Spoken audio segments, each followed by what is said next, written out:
Bonjour tout le monde et bienvenue à cette capsule portant sur la résolution d'un système d'équations à l'aide de l'algèbre. Notre problème ici, on nous dit un premier avion se trouve à 1700 mètres d'altitude et descend de 75 mètres par minute.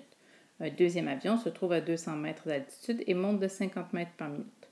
Dans combien de temps les deux avions se trouveront-ils à la même altitude et quelle sera cette altitude? On va d'abord définir les variables ici de notre problème, notre x et notre y. Donc x, notre variable indépendante ici, sera le temps, qui est en minutes, et y, ma variable dépendante, va être l'altitude. Donc, c'est l'altitude de mes deux avions va varier selon le temps.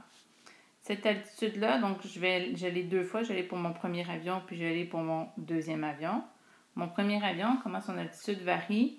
Bien, d'abord, est à 1700 mètres d'altitude, et il descend, donc son altitude diminue de 75 mètres par minute. Donc, 1700, c'est ma valeur initiale, puis mon moins 75 est mon taux de variation ici.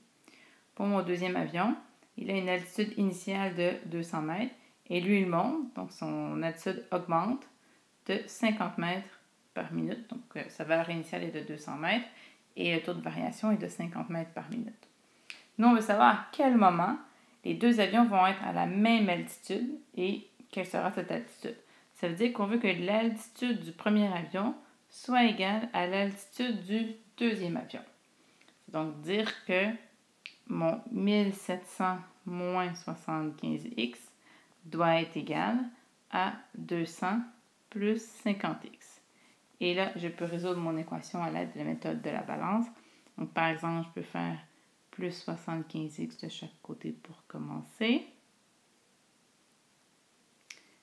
À droite, il va me rester, à gauche, pardon, va me rester 1700 est égal à 200 plus 125x. Je soustrais 200 de chaque côté. Il va me rester 1500 à gauche et 125x à droite. Il me reste à diviser par 125. Et ça me donne une valeur de x qui est de 12.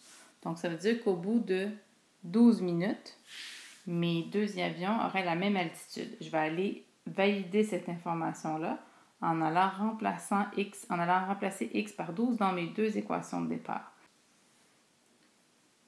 Alors, ma première équation qui est y1 est égal à 1700 moins 75x. Donc, je vais écrire y1 est égal à 1700 moins 75, et là, je vais remplacer x par la valeur que j'ai trouvée, c'est-à-dire 12. Je fais ce calcul-là, et ça me donne une altitude de 800 mètres pour mon premier avion. Pour mon deuxième avion, son équation de départ, c'est 200 plus 50x, donc 200 plus 50, je vais aller remplacer x par la valeur que j'ai trouvée, 12. Je calcule le tout. J'arrive aussi à une altitude de 800 mètres. Donc, on est content. On a trouvé la solution ici de notre système d'équations. Donc, la solution, c'est le couple 12-800. Donc, au bout de 12 minutes, mes deux avions avaient une altitude de 800 mètres. Et c'est